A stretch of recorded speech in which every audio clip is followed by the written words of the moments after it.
Allô tout le monde, bienvenue à Meg autour du monde. On va découvrir encore un autre beau pays ensemble aujourd'hui. Je te montre son drapeau.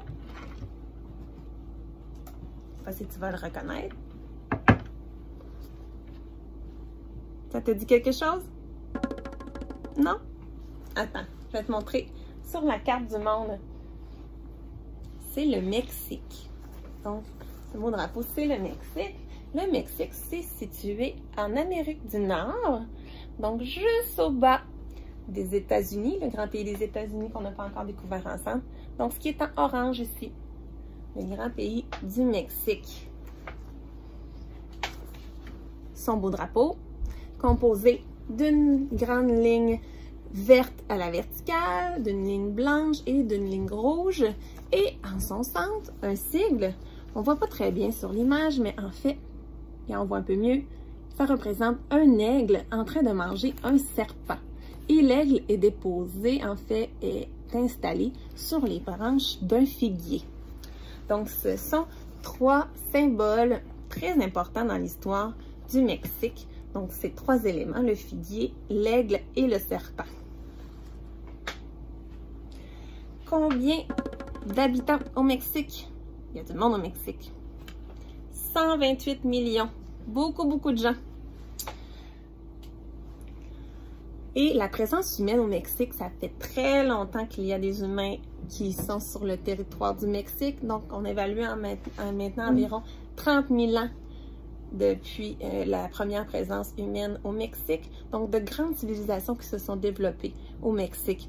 On peut penser aux Mayas, aux Aztèques. Donc, des civilisations très anciennes qui ont laissé leur marque et qu'on peut même visiter des sites archéologiques. Donc, de grandes civilisations. Et en 1500, donc il y a environ que 500 ans, c'est l'Espagne qui a découvert, en fait, qui a colonisé, découvert, installé le Mexique. Mais avant, de grands peuples y étaient déjà. Donc, on peut maintenant visiter leur site. Un site maya très connu, un site archéologique, c'est Chichén Itzá, qui a déjà été une cité très, très importante dans l'histoire maya, au Yucatan, qui est un secteur du Mexique. Donc, on voit la grande pyramide, très fascinante, un peu comme les pyramides en Égypte. On se demande bien, il y a tous ces milliers d'années, comment les Mayas ont pu construire de tels édifices avec très peu de machinerie, hein? Beaucoup juste des pioches, des bras, hein? Beaucoup d'hommes pour aller transporter les grosses pierres pour servir à la construction de ces fameux grands temples. On voit une vue plus aérienne de la région de Chichén Itzá. Donc, une visite très, très intéressante à faire lorsqu'on est au Mexique. Un autre endroit, une autre cité bien connue, Tulum. Tulum qui est une des choses qui est si particulière, si belle à voir, c'est les ruines archéologiques de temples mayas. Mais sur un promontoire, regarde, on voit ici les temples, sur un promontoire qui donne directement sur la mer des Caraïbes. C'est beau, hein? Donc, la belle eau turquoise, les temples, donc vraiment un incontournable. Encore une fois, dans la région un petit peu plus bas, donc dans la Riviera Maya, qu'on appelle, il y a la ville de Tulum. Il y a aussi le pic d'Orizaba, qui est en fait le plus grand volcan d'Amérique du Nord. Donc, plus de 5000 mètres de haut, le fameux volcan du pic d'Orizaba. Une des choses qu'on peut voir quand on visite le Mexique, c'est les fameuses cénotes. Les cénotes, c'est des grottes qu'on peut aller visiter. Il y en a un très, très grand nombre dans le coin de la Riviera Maya. Et en fait, ce qu'on sait maintenant, c'est que le grand réseau de cénotes aurait été créé par l'impact d'un fameux météorite qui a créé le cratère de Chicxulub. J'espère que je le prononce bien. Donc, un énorme météorite qui a frappé la planète il y a de cela des milliers d'années, donc il y a très longtemps, un énorme, et qui a causé la disparition des dinosaures. Donc, tu vois les dinosaures qui voient dans le ciel arriver ce fameux météorite. Donc, c'est ce qu'on sait maintenant après différentes études. Donc, que ça s'est passé au Mexique, tout ça. Donc, le cratère, on le voit un peu ici sur la carte. C'est tout ce qui est le rond. Donc, c'est là qu'est tombé le météorite. Ici, on regarde sur la carte, ici, tu vois le même rond. Tous les petits points rouges, c'est des cénotés. C'est des grottes. Ça a affaibli le sol et créé plein de grottes. Mais sous une forme, on voit là, quand on poursuit le cercle du météorite. Donc, c'est très intéressant de savoir d'où viennent ces fameuses cénotées qui sont très belles à visiter. Regarde, de belles grottes. J'ai même déjà nagé dans ces fameuses grottes, ces fameuses cénotées. Donc, il y en a des plus petites, des plus grandes, certaines avec des escaliers, d'autres qu'on peut descendre seulement avec des cordes.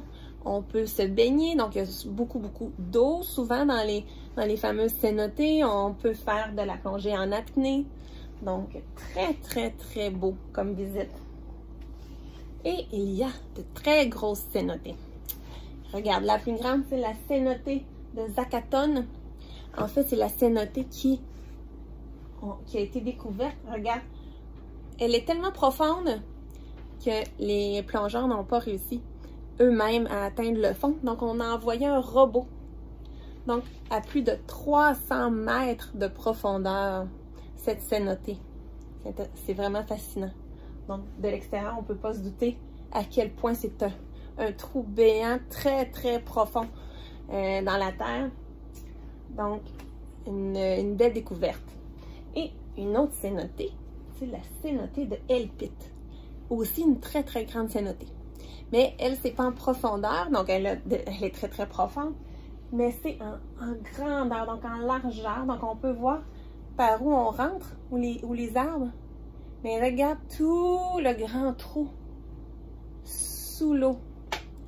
Donc, regarde, ça prend des plongeurs très expérimentés pour aller descendre dans une cénotée aussi grande et profonde que la cénotée de El Pit. Donc, des choses fascinantes. Aussi, au Mexique, il y a énormément de faune et de flore. En fait, le Mexique, c'est un des endroits dans le monde où il y a le plus d'espèces d'animaux et aussi de végétaux. J'ai mis quelques animaux qu'on peut croiser lorsqu'on visite le Mexique. Il y a les fameuses iguanes, de grands reptiles qu'on voit un peu partout. Il y a les coatis, qui ressemblent un peu à des ratons laveurs. Regarde, souvent une très grande queue lignée qu'ils tiennent souvent dans les airs. Et les tortues, beaucoup de grosses tortues de mer qu'on peut voir beaucoup lors d'excursions en plongée, en apnée ou plongée sous-marine. Donc, de grandes tortues de mer. Au niveau des reptiles, le Mexique, c'est l'endroit au monde où il y a plus d'espèces de reptiles. Deuxième endroit au monde où il y a le plus de mammifères. Après, on continue. Donc, vraiment des endroits sur la planète où on peut voir le plus d'espèces animales et végétales au monde. Le Mexique, c'est le plus grand producteur d'argent. C'est quoi l'argent? L'argent, c'est un métal qu'on utilise pour faire des bijoux. Donc, regarde, Meg, elle a des boucles d'oreilles en argent.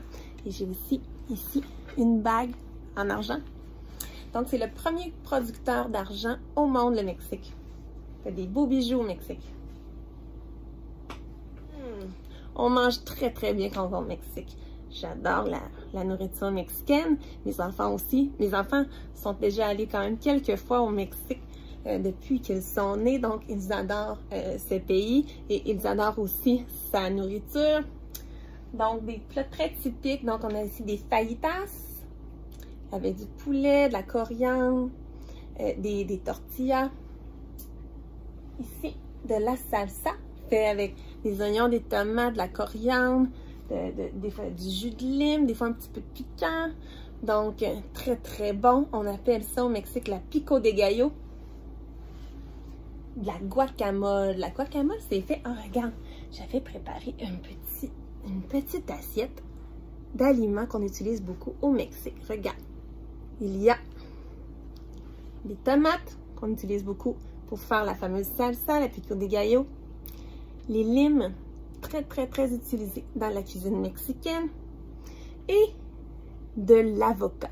De l'avocat aussi, beaucoup de choses se mangent au Mexique fait avec de l'avocat, dont la fameuse guacamole qui va être fait avec un peu ces 3 ingrédients-là, des oignons. Donc on mange ça avec des tortillas, très bon. Regarde les petites tortillas de maïs qui vont avec. Donc beaucoup de bonnes choses à manger lorsqu'on va au Mexique. Et bon, mes enfants adoraient ça, c'est des churros. Donc c'est un dessert fait de cannelle, de sucre et de pâte frite. Extrêmement bon. Les churros qu'on peut tremper dans le sirop de chocolat. Très bon. Il me restait quand même encore quelques petites choses, j'avais oublié. Pourquoi des œufs? Eh bien parce que les Mexicains, ce sont les plus grands consommateurs d'œufs au monde. Ils vont en manger énormément d'œufs dans une semaine, surtout au déjeuner. Là, la dernière chose, je disais que je finissais avec la nourriture, mais non, j'avais oublié, je termine avec la musique. Parce qu'un autre élément très important lorsqu'on visite le Mexique, c'est les mariachis. Je ne sais pas si tu as déjà entendu la musique faite par les mariachis. Donc, ces musiciens, c'est un groupe de musiciens souvent composé de violon, guitare, trompette, de chanteurs ou de plusieurs chanteurs. C'est la plupart du temps des hommes. Donc, une sonorité très particulière du Mexique. Et on en voit un peu partout les mariachis. Donc, voilà pour le fameux tour du Mexique. Est-ce que tu as trouvé ça intéressant? Oui? Oh, prochaine fois, on va changer. Oh, on va aller très loin. On va aller visiter l'Indonésie. Je te dis à bientôt et abonne-toi à la chaîne Meg autour du monde si ce n'est pas déjà fait. Bye bye!